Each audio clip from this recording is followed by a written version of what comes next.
Robert, you state in your answer you've also helped your brother out in many ways. Can you expound? Yeah. There's been many times where he's asked my advice on things or I've come to his need. And one in particular was a few years ago when he was into a house for several $100,000 in the hills, and it turned into a money pit. And his big brother bailed him out because I'm a realtor. He called me and asked my advice. He was very stressed out. And I came to his rescue within minutes, dropped everything that I was doing, drove 100 miles to be next to him, help him through it. And we found a buyer within 2 days to take that house off his hands. And he said to me at that time that he was super grateful and that he regrets not using me more in life for things because I do know a lot about things. He helped a little bit with the contract negotiation. A little bit? And he brought me Del Taco. So, I mean, that's the extent of his Which help. probably was the most important thing. But I did the rest. This is the first time hearing that Casey, he, you know. Are we taking sort of tabs on who helps who, how many times? Absolutely not.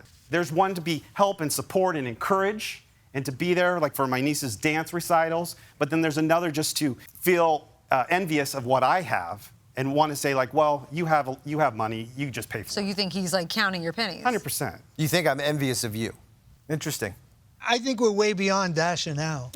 I mean, I think this is hot bench. We'd love to help, but we have enough. So the parties are excused while we deliberate in this matter. This courtroom is now in recess.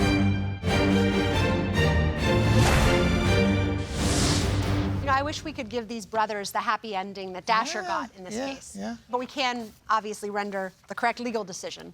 I think even the defendant admits he very well may have said, I'm going to pay you back. I'm sure. I think the plaintiff clearly remembers he was going to get compensated back for, extending this money. I think it was clearly a loan, and I think that the defendant is obligated to pay it back. I agree. I don't have much more to add to that. Nothing more on the legal side. I just really feel for the both of them. Both of them, of course. It's very hard. It's sad to see where they're at. Okay, so I think we've reached a verdict and it's unanimous. Okay. This court is again in session. So, gentlemen, we deliberated, we reached a verdict, and we would suggest, as strongly as possible, that I think if you both showed each other a little bit of grace and assumed that you were coming from a place of love, maybe there's hope to kind of repair and rebuild back this relationship. On to the legal issue. We believe that this was a loan extended under dire circumstances. There was an expectation and probably agreement of repayment. So we found unanimously that the plaintiff is entitled to recover his $4,831 that he paid to save Dasher's life. And that is the judgment of the court. Thank you both. Thank you. And this courtroom is adjourned. The judges saw clearly through, his lies. I feel like maybe I do have some envy. For the sake of our mother, we will get through this and, try to rebuild. I think maybe we need a family counseling session.